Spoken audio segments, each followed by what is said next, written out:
Now introducing Michael Scott.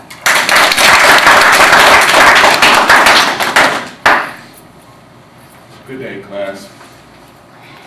I'm here to tell you why you should play chess, or why your child should play chess. All right, to begin with, chess is a strategic game that was invented over 15,000 years ago in either India or China. This game uses your visual display or your mind's logic the same way, say, a gym uses your body to exercise. Chess exercises your mind. Okay. Chess, for me, as a teacher of it, is why I believe it's such an instrumental tool, is because I've seen the growth in children from teaching it and playing it. To relate a story, I had one child who I taught a year ago. He was just knowing how the pieces move, not how they work. And a year later, I came back to play him again, and I attacked his piece, and he defended and blocked against it. It showed foresight, it showed caution, and it showed that he understood visually what was going on. And when he blocked that chess piece, he replied to me, he thought it was going to be like last time. All right. Chess is played by two opposing players. And when you sit there and you play, you concentrate on what you're trying to do on the board. This is why it helps build critical thinking and why it's such a good tool to teach children at such a young age. All right. The importance of teaching chess are plenty. I mean, I can go on and on, but to begin, it's definitely going to help enhance a child's education. In studies that have been shown, and all over the country, whether it be in Africa, whether it be in Finland, they've done studies where they had two test groups, divided the children up. One learned chess, the other one didn't learn chess. At the end of the year, the chess group always showed an increase in reading and learning abilities. Okay. What we do to teach these children how to play chess are the basics. We teach them what is called algebraic notation. And what we're going to do is we're going to show them how to write their games. This is why two people who don't even speak the same language can play, because it's the same basic rules wherever we go. We're going to teach them about these 6 people, the pawn, the queen, the rook, the knight, and the king, and how the pieces move, the piece value. So now they start to understand that I can't give my queen up for a pawn. And that interaction starts to teach them the forethought and to think ahead, and it also helps them focus. You'd be surprised, I can get a whole entire room full of 6-year-olds quiet. I mean, pin drop quiet, do the chess. These are some of the things we're going to do to show them. All right.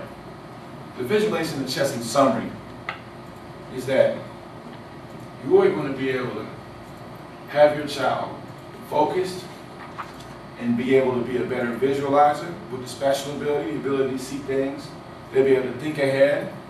They won't forget what you said to tell them yesterday. They'll walk outside and they'll say, oh, I need to put my shoes on. I mean, it even matures them to a degree of self-awareness where they better understand who they are and what they're doing. And then they start planning. And not even planning to say, oh, I'm going to plan ahead. I'm not going to do the wrong thing, because they see in advance the adverse consequences of doing the wrong thing. And it also creates a social bridge, because two different people from two different walks of life can always play chess. It's a terrible thing that I always imagine my children to grow, and I want to like go to a doctor's office, I want to go to an engineering place, I don't want to go to a strip club, or I don't want to go visit a jail and see a child I played in chess. But you see a whole bunch of people finally do learn how to play chess, like say when they go to jail, things of that nature. They finally catch on later on, because it definitely makes someone wiser and be more aware of your own decision making, or what you're preempt to do. All right, in summary, what I wanted to explain about chess is that it's definitely going to raise your child's math and reading scores. And you will see it. They're going to be able to do better on their vocabulary tests. A good method of it. It's not for them to go be another Bobby Fischer or a chess champion, but just to get the understanding of the game. See, it's not just about how the pieces move, it's learning how the pieces work and how they interact with one another.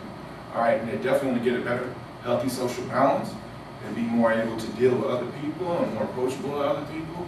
You'll definitely see that. And it's going to create the child to be able to think for themselves. And always, positive thinking, when you think for yourself, you're always going to make a better decision. Instead of them sitting in front of the TV, playing video games, not saying TV and video games don't offer some other form of learning, but there's definitely focused form of learning, definitely bridges that gap. And lastly, it ever is going to forever better foster a relationship between you and your child when you guys get a chance to sit down and play chess together. So that's what I want to say that. Now, if you want to learn where to go to play, this is where you can go to get involved. There's so many different things. First things first is go to your child's school, or go to your niece's or your nephew's school and say, hey, do you have a chess club? Is there a chess club there? I'd like to get it started. That's what you want to try to do. Okay? Then you can go see if someone in your organization, your church, or whatever, anything you're a part of has chess, or if someone has chess that they can teach you. All right? Then the next thing is look for a local chess club in your area, or look for a Borders or a bookstore, or somewhere where they might offer it. Or if you don't want to do that, just go to your local Kmart or Walmart and buy a chess set, and with my instructions that I'm going to give you later on, just learn how to read on your own. You know how to play your own. It's kind of like, it's almost like piano. You kind of need to be taught it, but at the same time, if you're intelligent enough, you may be able to figure out most of it. All right? There's a chess club over there in DeKalb County off East Ponce Boulevard, and you can always go downtown and play chess with some disenfranchised brothers. So I go on, like, say, a nice Saturday and watch the girls go by. So I do. Sometimes I put in my head, because sometimes a good chess game does that. So there's plenty of things you can go do as far as getting your child. You'd be surprised. It's maybe supposed to be 6 million people, the world population knows how to play chess, and probably only 300 million are actually working chess players. So someone is out there near you. All right? So in conclusion, I want to leave you this note by Benjamin Franklin. It says, the game of chess is not merely idle amusement. Several very valuable qualities of the mind are useful in the course of human life, are to be acquired and strengthened by it, so they become a habit ready on all occasions, for life is a kind of chess. It's a whole little thesis that he wrote. And in 1750, Benjamin Franklin was saying, hey, chess is the way to go. So you know, take Benjamin Franklin, because he invented a whole bunch of different important things. So in conclusion, that is my whole wrap up. I still recommend you all to try to get involved and teach your child or someone you love how to play chess. Thank you.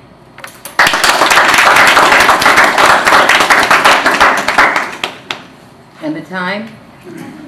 7 minutes, 33 seconds. 7 minutes and 33 seconds? Thank Do you. we ask questions now? No, No, we don't. we do not have time. We have too many speakers. All right. How many ums? Candace, how many ums? I didn't know any of them. Okay, thank you. All right.